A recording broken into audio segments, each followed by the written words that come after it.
కొంతమంది కష్టాలు వస్తే తొలగిపోతారు, కొంతమంది కష్టాలు తీరిపోతే తొలగిపోతారు. ఈ రెండు జబ్బులే క్యాన్సర్ కంటే ప్రమాదమైనవి. క్యాన్సర్కి ఆన్సర్ ఉంది కానీ ఈ దీనికి ఆన్సర్ లేదు. కొంతమంది ఏంటో తెలుసా, కష్టాలు వచ్చినాయి అనుకోండి, యోబు లాంటి కష్టాలు అక్కర్లేదు మనకి. చిన్న కష్టం గోరు చుట్టూ వేస్తే చాలు, ఏమ్మా ప్రార్థనకు రావట్లేదు, ఏమొస్తానన్న సబ్జెక్ట్ ఆగిపోయిన తర్వాత ఇంకేం దేవుని దగ్గరికి వస్తానన్న, ఆగిపోతాం మళ్ళీ కట్టుకోకూడదా? ప్రభు దగ్గరికి వచ్చిన వారికి మీ సబ్జెక్ట్ ఒక్కడు కూడా ఆగిపోదు, నువ్వు ఎలా చదివినా పాస్ అయిపోతావు అన్నాడు దేవుడు. ఏమొస్తానన్న దేవుడిని నమ్ముకున్న తర్వాత నా గోరు చుట్టేసింది ఏదని అన్నాడా దేవుడు? లోకులందరికీ కలిగినట్లుగానే మనకు కూడా శ్రమలు కలుగుతాయి.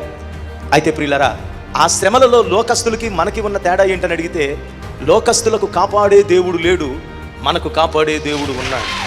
కష్టాలు, అగ్ని వంటి కష్టాలు వచ్చినా, అగ్ని వంటి శ్రమలు వచ్చినా, యోబులాగా శ్రమల చేత పరీక్షించబడవలసి వచ్చినా, అగ్నిగుండములో పడవేయవలసి వచ్చిన దేవుని కొరకు నీ విశ్వాసము చెక్కు చెదరకూడదు, నీ నమ్మకము చెక్కు చెదరకూడదు.